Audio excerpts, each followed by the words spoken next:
Hello viewers, I'm SB and welcome back to Citizen Sleeper 2, where we're back, and things are the tiniest bit grim.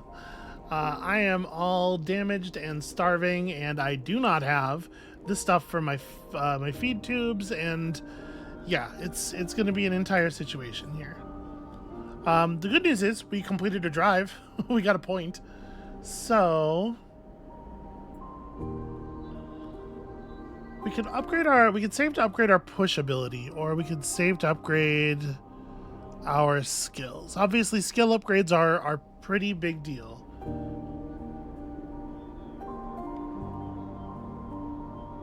Yeah, some of these push upgrades are pretty impressive though, right? Like push affects both crew dice, so every crew die goes up by 2 when you hit it.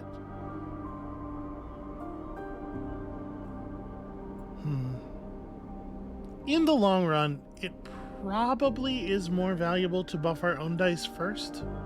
I don't know. I guess we don't have to worry about this right now in any case. What we do need to worry about is that I'm starving.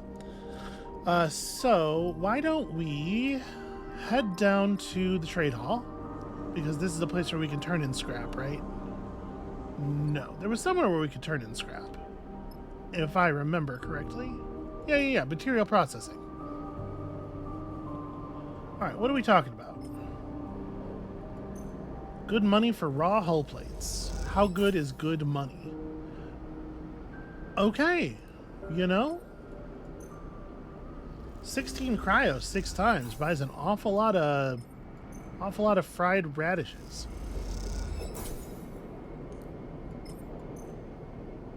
Should I hold off? Should I keep some scrap in case we need scrap for something else? I guess so. Like, we have enough money for the stuff we would use money for right now, right? There's no sense, I guess, in just piling it up. I'm definitely going to, real quick here, buy a Ben's fry. And then another one. Oh, okay. Feeling a little better already. We have other problems.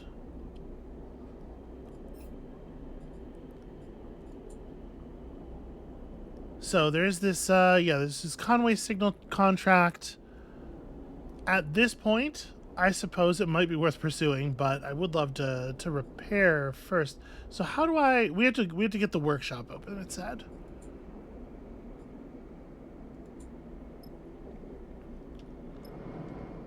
And of course we can head down to Juni's unit and try to come up with a move for Karsten. I wonder, should I do that before I spend any dice today? Probably, right? Yeah, let's have a look at this. So to steal the feed lines, we'll need to get into Karsten's security systems and plan out an angle of attack. We are not much for hacking. I can do the observation, leave Juni to the hacking, and covertly observe Karsten. High danger though, and it's a skill that we're +0 at. So I'm a little nervous with a total lack of 6s.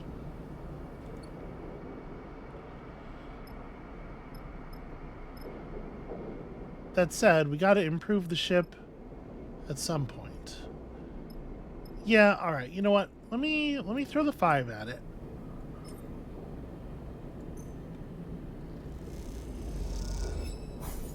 Okay, hit the neutral. I mean, that's not a bad outcome, honestly. You observe Karsten closing up. He seems paranoid, as if he knows he's being watched, but you stay out of sight. A 4 is 25% negative, right? I'm willing to take that swing as well. Ooh, okay. Well, let's just... I'm real glad that I ate before I did that, because if you lose energy when you don't have any energy to lose... Well, I guess I don't know what happens in this game. But in the first game, if you lose energy when you don't have energy to lose, it translates into damage. As I remember it.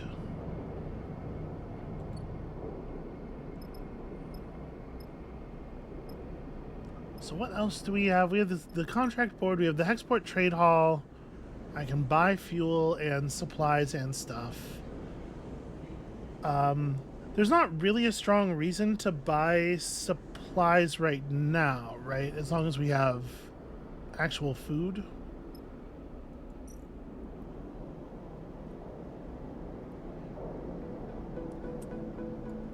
We can go do some freight loading for a little bit of cash, I guess. I don't really know what else to do with these low dice. Wow, we rolled negative on that too. Brutal.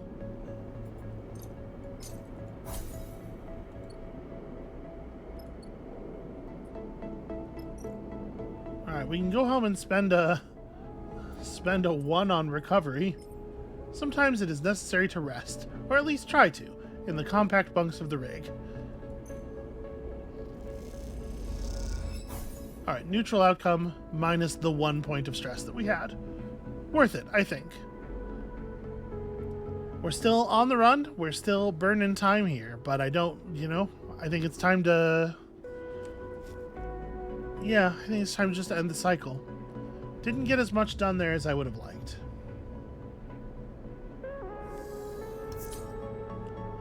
Okay, pair of 6s. Fantastic.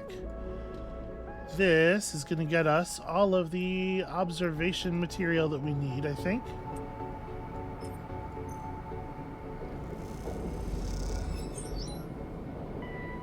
And a 4 is going to be good for just generating money. Alright, we have enough info to take a shot at this. Time to go through with the plan. Also time to accidentally punch my microphone. Apologies, I hope that wasn't too loud. The sound of fist on keyboard wakes you from the scrolling code on the terminal screen. You turn to see Juni, a rare half smile on her face as she floats cross-legged with her deck in her lap. The blue light of the stamp-on screen makes her eyes glint with a glittering excitement. Got him. She shoots you a look. Karsten's whole system is mine. You push away from your terminal to glide over to her screen. I'm running the mapping protocol now. I want to know about every little dusty corner of his network. Is there much to map? She squints at the screen. Weirdly, there is. It's coming up now. Seems Karsten is pretty paranoid. This whole system is iced over with some serious security. What are all these layers of... A red pulse flashes across her face, changing her features as it does. Oh shit. Her fingers dance across the keyboard. Something's closing the port. We need... Another red flash and her screen goes blank. Juni's fist hits the keyboard again, harder. We've been kicked out. She's rapidly shaking her head. There is no way a salvager's shop should have that kind of countermeasure. She looks troubled.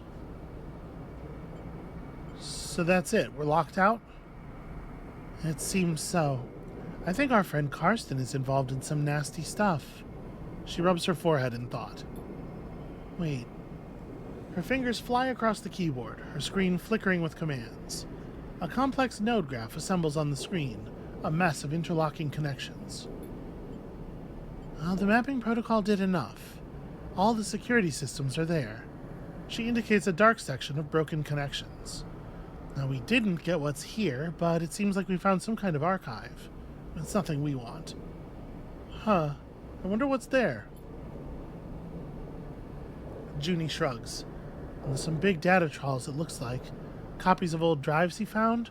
It could just be a load of data left over from salvage jobs he thinks is worth something. He's a meathead with no eye for data, so it's probably a load of debug logs he thinks are Solheim's secrets. She giggles at the idea. Juni pulls a thumbnail drive out of one of her many pockets and slots it into her deck. Time to train my cat. I wonder what a negative outcome in this conversation means. I'm just going to say your cat. Your cat? It's a Katzenjammer. Cat for short. Basically, it takes a network map, finds the weaknesses, and when you hook it up, blasts the network with so much network noise and raw data that it becomes unusable. Any tech connected gets a killer headache. I built it to take the remnants of Solheim's security systems out of commission on old derelicts. I had one too many close calls. Okay, so what will it do to Karsten's shop? Pretty much fry anything on our map. Cameras, shutter controls, alarms. It'll be pure chaos. She plucks the thumbnail drive out of her DAC and hands it over, the cat head sticker on it catching the light as you turn it in your fingers. We've still lost access, of course. Juni turns back to her screen, bringing up another node map. But there's an old Solheim port from the original facility just outside Karstens. You slot the cat in there and it should be able to find a back door. Okay, so what are we waiting for? Nothing, but... She looks away. This isn't going to be quiet. His whole system is going to get data blasted. It's not a subtle hack. So when you slot the cat, you get in, grab the feed lines, and run. Sounds like one hell of a risk. Seraphin's voice catches you both by surprise as he slips into the dark and empty unit. Well, Juni pauses, looking between the two of you. It's our best option. Seraphin narrows his eyes. And where will you be while we run the gauntlet of scrambled security and make the grab? Juni looks away. Well, I can monitor how it goes down remotely. From here, or the ship. Seraphin gives you a look. You can tell he's finding it hard to trust Juni after everything. Yeah,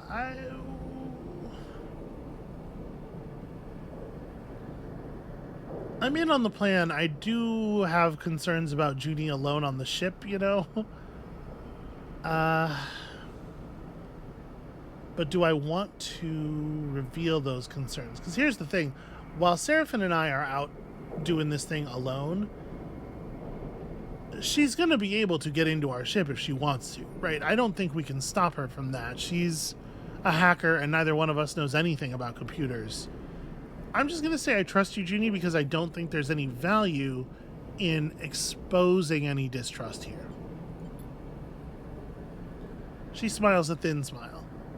Thanks. She starts to pack up her deck. But I'll find somewhere else to work from. Close to the ship, but out of your way. Juni shoulders her bag and glides to the door. And when you're ready, slot the cat and go. By the time you're back at the ship, I'll be there. She glances down. Don't leave without me? She shoots Seraphin another look and then slips out of the unit. Seraphin watches her go, then turns to you. Well, the whole of Hexport is going to hear about this. He shakes his head. We better be ready to go the moment you slot that thing. Yeah, I'll be ready. Seraphin nods silently. That other dialogue choice was odd as a response to the thing he's saying. Alright, I'll be at the ship preparing the engine. We need to be ready to fit the lines as fast as we possibly can. He meets your eye. You be careful and don't stop for anyone or anything. He puts a hand on your shoulder. And don't even think about looking back. With that, he slips out of the unit, leaving you alone to consider what comes next. Okay. So... just throw this in. Okay, it doesn't have a die attached to it, so I think I'm going to spend my dice for today. Let's go do a little warehouse work.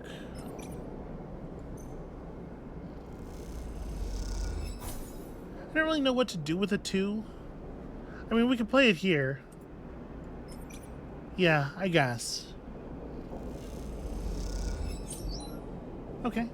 Positive outcome's pretty good. And then, do we want to...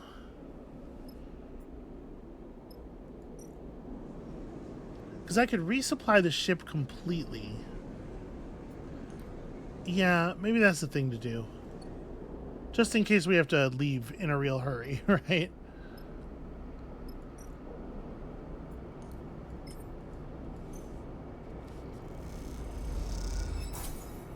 We'll just go ahead and fry these. Over here.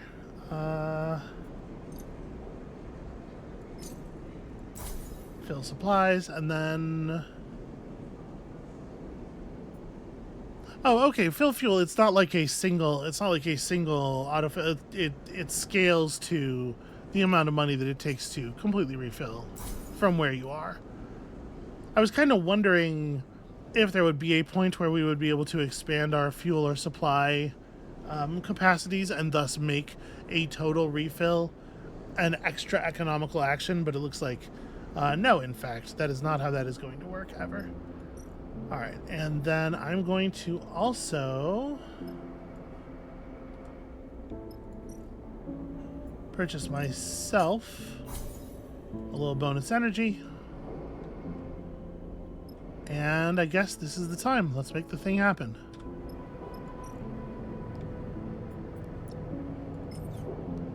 June's cat will overwhelm Carson's security, but you don't know how long for.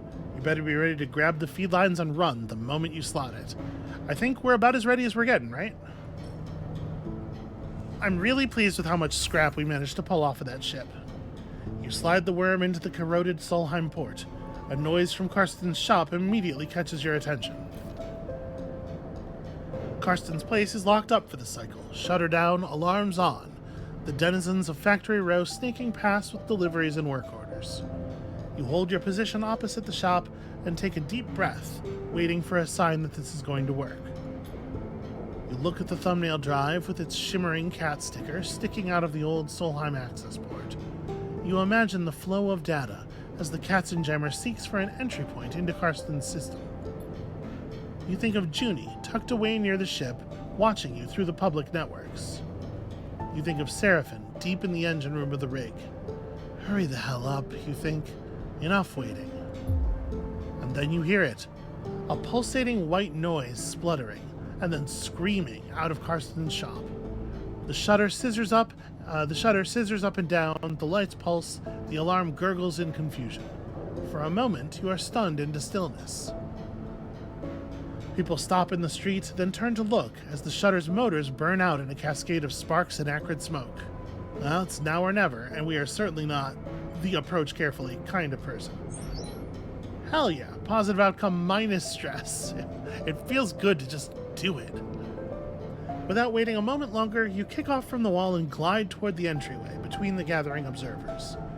As you do, a cascade of sparks lights the passage, and you slip through the crowd, the chaos masking your entry. It takes you a moment to gather yourself in the chaos of the shop. The wall-mounted screens scream out white noise, and the flickering lights make it hard to concentrate, but you keep your focus. You scramble over to the feed lines in the window, grabbing the bundle with both arms. They wave wildly in your grasp as you wrench them away and kick off from the counter, gliding back out into the passage. Your arcing glide takes you into the crowd. You steer yourself through a gap in the gathering bodies and kick off hard towards the port. The feed lines wave wildly, but you grip them hard to your chest and don't look back. Seraphim better be ready. Your arms ache from clutching the feed lines, but you don't loosen your grip until you see the entrance to the docking bridge. Sleeper! You almost ignore the call until you realize you recognize the voice. Juni glides out to meet you, her hand on your shoulder, guiding you toward the bridge. I'm with you now. She shoots you a glance. What a show, huh? She laughs nervously. I mean, I feel like this would be a crazy thing to say. She definitely did warn me. She was like, it's gonna be bedlam. Just grab the thing and go. Yeah, it was certainly loud. She smiles a little. I wish I could have seen the cat in action.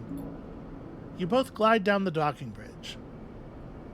Juni helping you with the trailing feed lines. From what you can tell, news of the chaos in Factory Row has not reached the port yet. You feel a flush of excitement as you enter the ship's airlock. This is it! You did it! You try to keep focused, but the elation makes your hands tremble.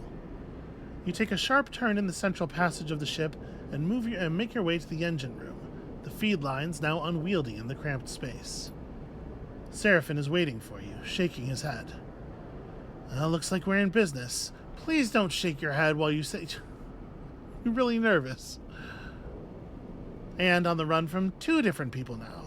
He grabs the feed lines. I'll take it from here. He quickly begins the process of connecting the engine to the subsidiary fuel tank. You watch, catching your breath as he works. How about you make yourself useful rather than just making me nervous? Seraphim says without looking up from his work. Go close the airlock and disconnect the bridge. You and Juni glance at each other. Both of you, now! Seraphin calls out. The two of you turn and make your way up the passage, your nerves settling now. You arrive at the airlock and reach for the control panel. And then you see him. Karsten, coming up the docking bridge, fast. I am not good at closing the airlock. This is a computer hacking task, apparently. I'm gonna just confront him. I'm gonna try to back him down with sheer force of will and or force. Force of will of force, whatever gets the job done. You call out, and Karsten laughs in response. Not a chance. He slams into you with some force, sending you spinning into the metal wall behind. You jerk in pain as you hit it and lose your sense of direction. Karsten's heavy hands grab your neck and wrench you toward his face. Sneaky little shit. You think I didn't know who it was when I saw what was taken? His breath is hot on your face. I thought you sleepers were supposed to be smart. Before you can respond, he jerks back in pain, a thread of blood spiraling from his forehead. Juni swings again, the pipe catching him in the chest and sending him spinning towards the door. You watch, stunned, as she inputs the closure sequence with trembling hands, and the doors hiss closed, obscuring Karsten's floating body from view. She's breathing hard and doesn't look up. The pipe drifts from her hands, spinning gently in the air. I would say that a thank you is warranted here. Juni looks back at you and opens her mouth as if to speak, her eyes wild. Seraphin rushes past, gliding up the passageway from the engine room. Come on, get yourself strapped in. You and Juni silently follow him, your head spinning, your thoughts racing. You slip into your seat as Seraphin punches in the departure sequence. The rig begins to pull away from Hexport, Seraphin's hands on the controls. You close your eyes and feel the force of the thrusters firing.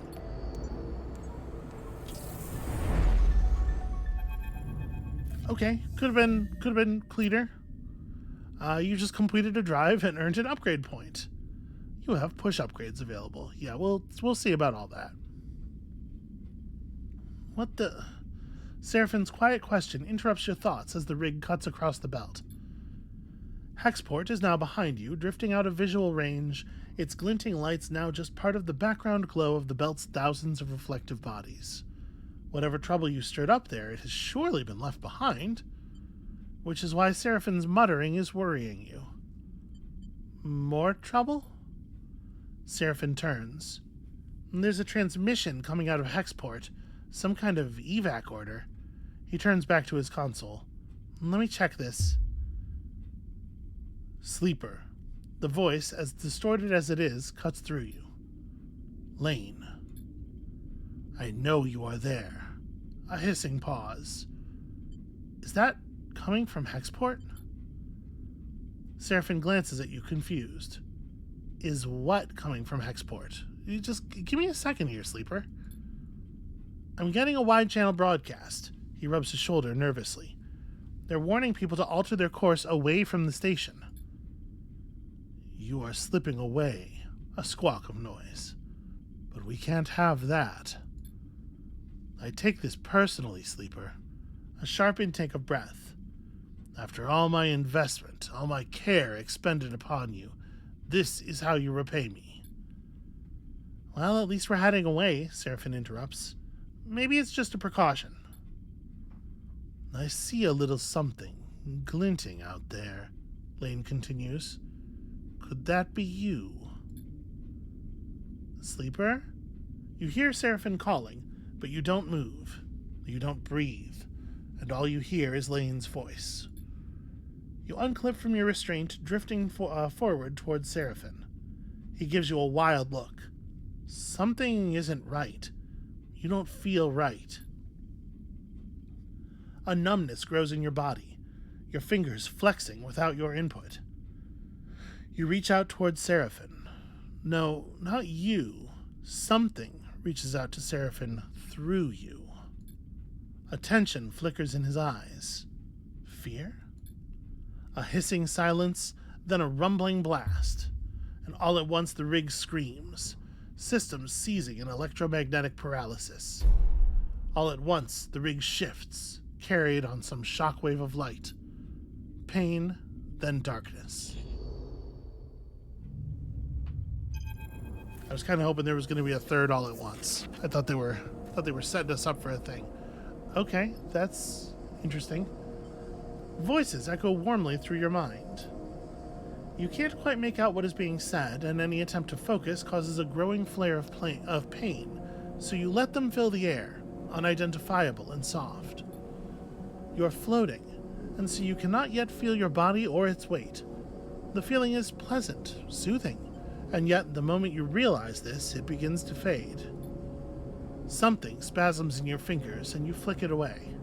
A sensation crosses the sole of your foot, and you kick your leg. A weight settles itself in your chest. You're awake. You open your eyes to light playing across a surface patterned with stained cushioning. You're alone. The voice is replaced by the hum of air cycling, the distant clank of maintenance systems.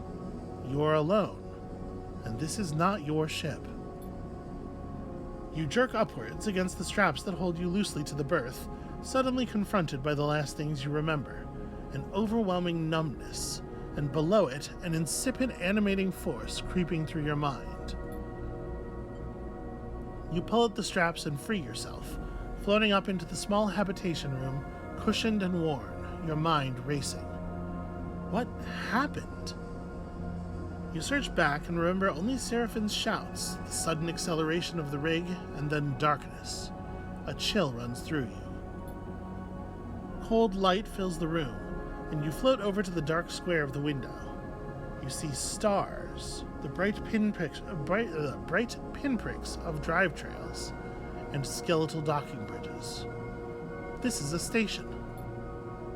A sudden hiss draws your attention to the door, which slides open with a puff of equalizing pressure.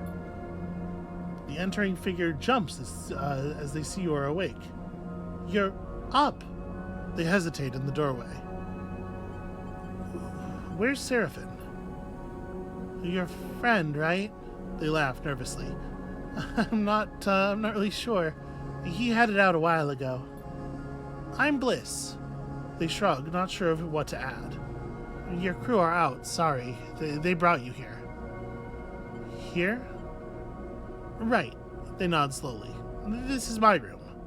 They glance around. Not much, I know. We're in my repair bay on the far spindle, if you know where that is. Wait, in the belt? Yeah, they smile sympathetically. In the belt. They look around at the room again. Come on, let's go somewhere a little more comfortable. They hold out a hand. You're safe, don't worry.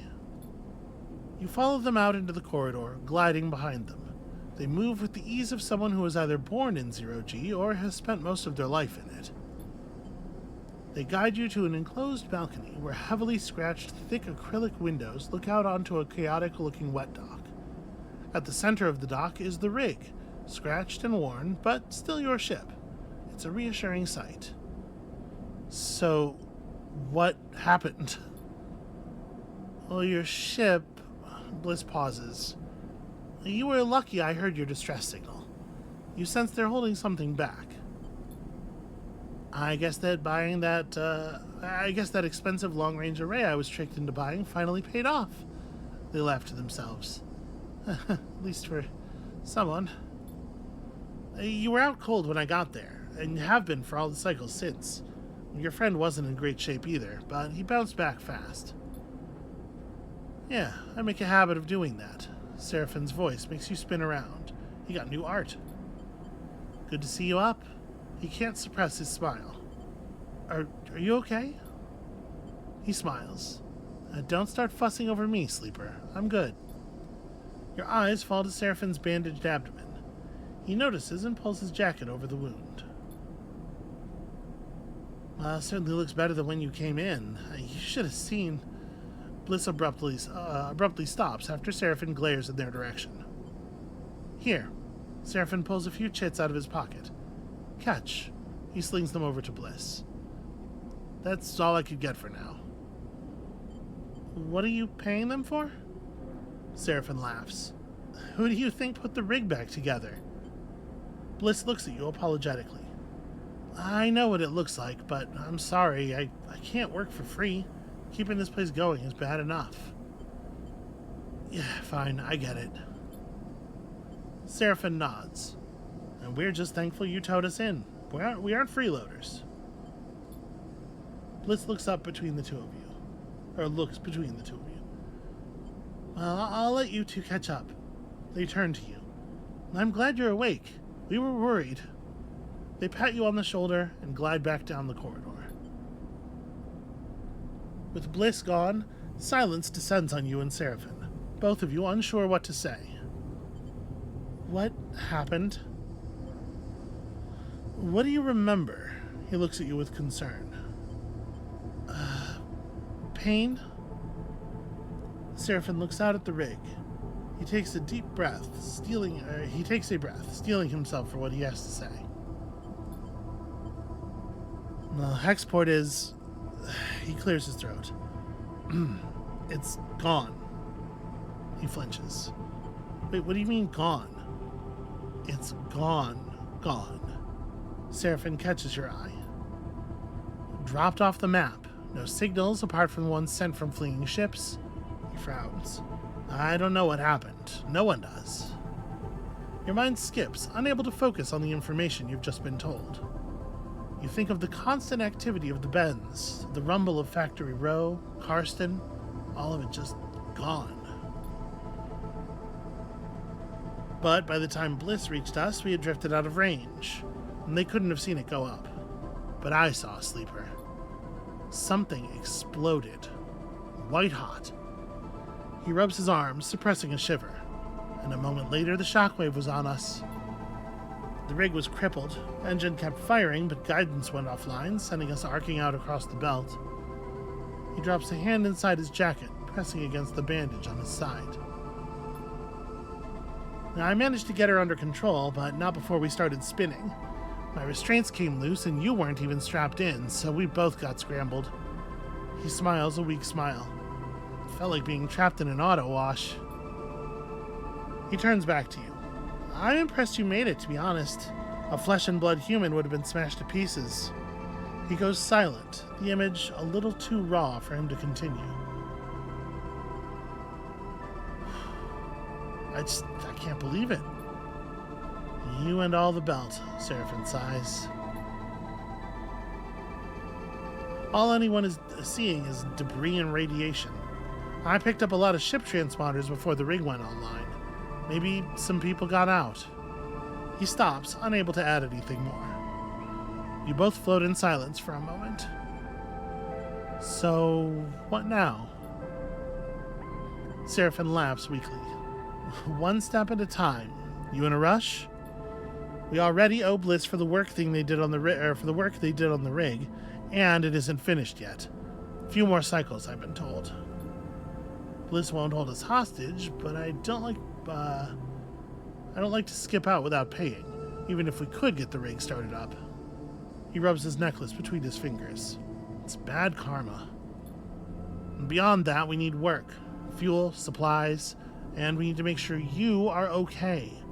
He counts off the issues on his fingers. After that, I haven't heard of anyone coming after us, and if they did, they'd have to come through Hexport, or what's left of it anyway.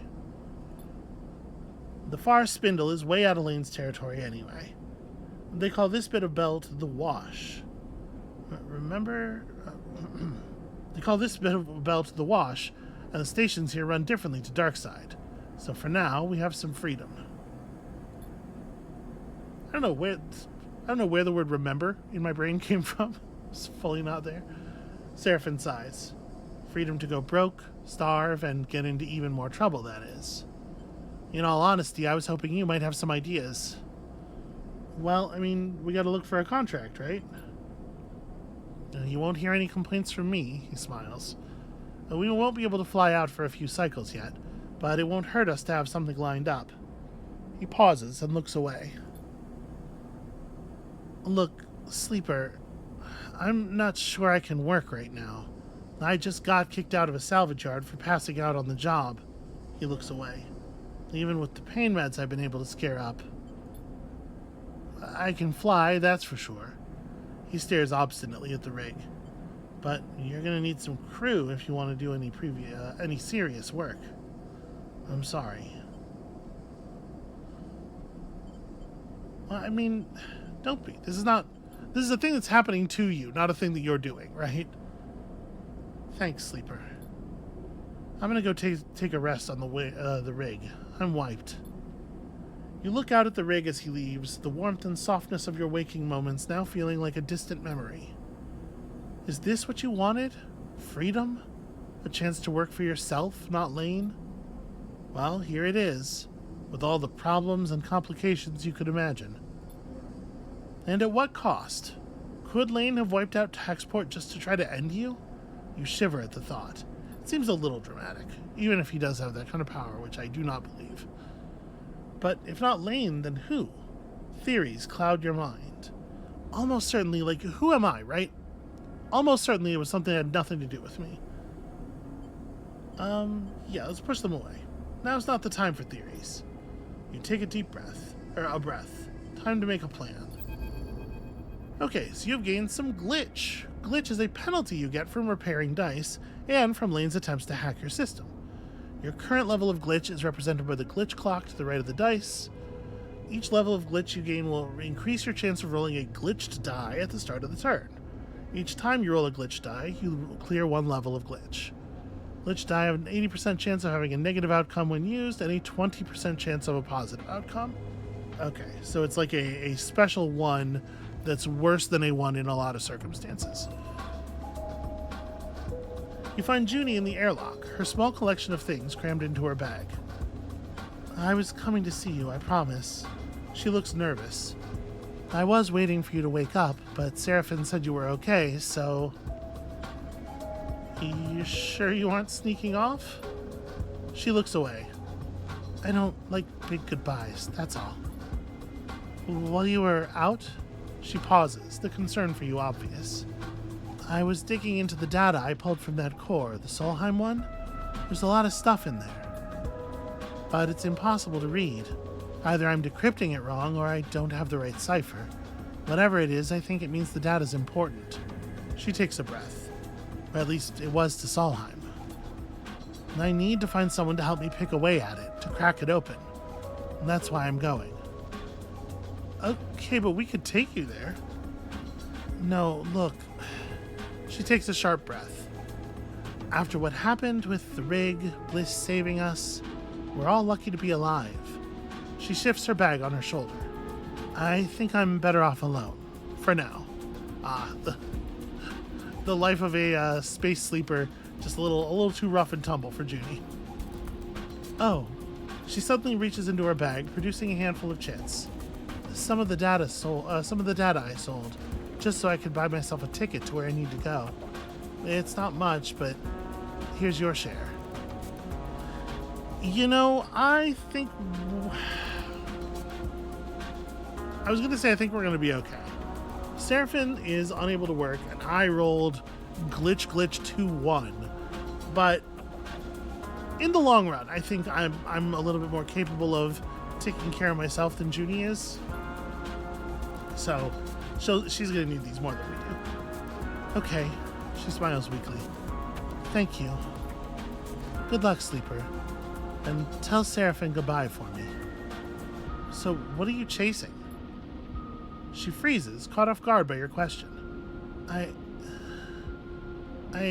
know there's value, true value in that data, Sleeper. I know it.